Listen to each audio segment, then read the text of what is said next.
मंदिर के बाहर 16 गोलियां चलती है और सब कुछ खत्म हो जाता है। एक आदमी जिसका सपना था हर घर तक संगीत को पहुंचाना, एक आदमी जो फल बेचता था और फिर बन गया बॉलीवुड का कैसेट किंग। नमस्कार दोस्तों, ये कहानी है गुलशन कुमार की। एक बिजनेसमैन, एक भक्त और एक ऐसा इंसान जिसके मर्डर ने पूरे बॉलीवुड को हिला दिया था। गुलशन कुमार पैदा हुए 5 मई 1951 को। स्थान था दिल्ली और उनका परिवार बहुत ही आम परिवार था। उनके पिताजी जूस बेचने का काम करते थे और गुलशन कुमार अपने पापा के साथ स्टॉल पर काम करता था। लेकिन उनका सपना बहुत बड़ा था। 1980 के दशक में उन्होंने शुरू किया सुपर कैसेट इंडस्ट्रीज को, जिसे हम आज के समय में टी सीरीज के नाम से जानते हैं। उनका फॉर्मूला सिंपल था, ओरिजिनल बॉलीवुड गानों के सस्ते कवर्स जो कि 15 से 20 रुपए में मिल जाते थे। लोग गुलशन कुमार के दीवाने हो गए थे, लेकिन उनकी असली पहचान बनी माता रानी के भजन से। गुलशन कुमार माता रानी के बहुत बड़े भक्त थे।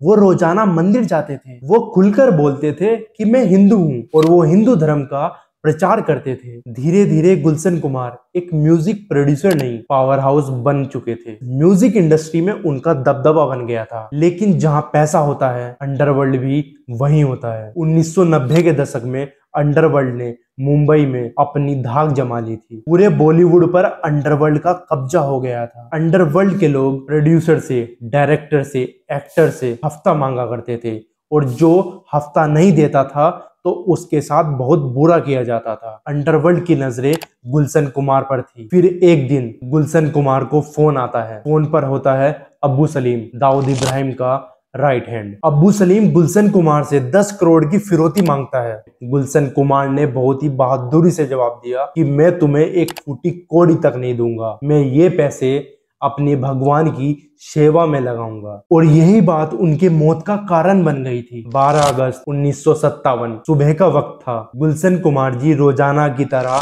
मंदिर जा रहे थे। उन्हें क्या पता था उनके साथ ऐसा होने वाला है। फिर एकदम से 3 शूटर आते हैं और गुलशन कुमार जी पर 16 गोली बरसा देते हैं। गुलशन कुमार जी चिल्लाते रहते हैं कि मुझे बचा लो, पर उनकी मदद के लिए कोई नहीं आता। उनको बचाने की कोशिश उनका ड्राइवर करता है और वो भी मारा जाता है। टीवी पर हेडलाइन चलती है, एक भक्त को मंदिर के बाहर मार दिया गया। ये खबर सुनकर पूरा देश सदमे में आ गया था। जब पुलिस इन्वेस्टिगेशन हुई तो उस इन्वेस्टिगेशन में काफी चौंकाने वाले खुलासे हुए। सबसे पहले नाम आता है नदीम साफी का, जो कि एक म्यूजिक कंपोजर था। जब तक पुलिस नदीम को पकड़ती तब तक नदीम ब्रिटेन भाग गया था, लेकिन बाद में कोर्ट ने उसे बाइज्जत बरी भी कर दिया था। फिर नाम आता है रमेश तुरानी का, टिप्स इंडस्ट्रीज के मालिक का। पुलिस कहती है कि उन्होंने शूटर्स को 25 लाख रुपए दिए थे, पर उनके खिलाफ कोई सबूत नहीं मिलता तो उन्हें भी छोड़ दिया जाता है। फिर धीरे धीरे जैसे पुलिस इन्वेस्टिगेशन आगे बढ़ती है तो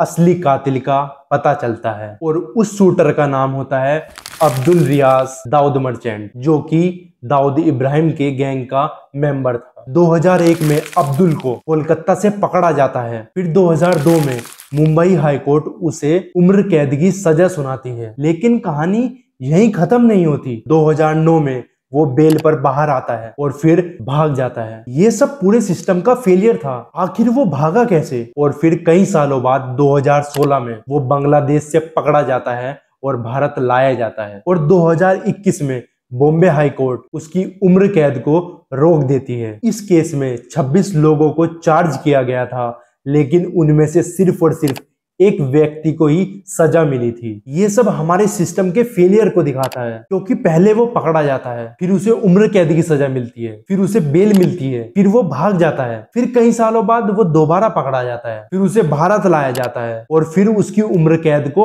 अपहोल्ड कर दिया जाता है। लगभग 20 साल लग गए इस सिलसिले में। ऐसा लगता है जैसे कि मजाक हो रहा हो। गुलशन कुमार की मौत ने सिर्फ एक परिवार को नहीं, पूरे बॉलीवुड को हिला दिया था। म्यूजिक प्रोडक्शन होने रुक गए। गोपाल वर्मा का सत्या बंद हो गया। ज्यादातर प्रोड्यूसर ने पुलिस प्रोटेक्शन तक मांगा। अंडरवर्ल्ड का बॉलीवुड पर जो असर था वो पूरी दुनिया के सामने खुलकर आ गया। लोगों ने अपनी अपनी सिक्योरिटी बढ़ा दी, पर इंडस्ट्री में डर का माहौल बन गया। लेकिन गुलशन कुमार की कहानी यहीं खत्म नहीं होती। उनका बेटा भूषण कुमार टी सीरीज का चेयरमैन है और ये कंपनी इंडिया की सबसे बड़ी म्यूजिक कंपनी बन गई है। तुलसी कुमार उनकी बेटी एक सक्सेसफुल सिंगर है और उनका भाई कृष्ण कुमार अभी भी प्रोडक्शन संभालते हैं, लेकिन उनकी बेटी तिशा का 2024 में कैंसर की वजह से निधन हो गया था। गुलशन कुमार सिर्फ एक बिजनेसमैन नहीं थे, वो एक ऐसे व्यक्ति थे जो अंडरवर्ल्ड के सामने भी झुके नहीं।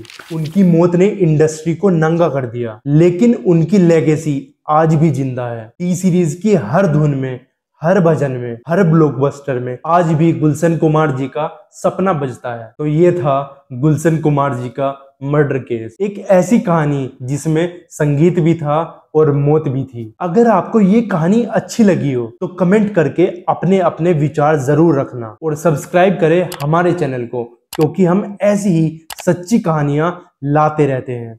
धन्यवाद।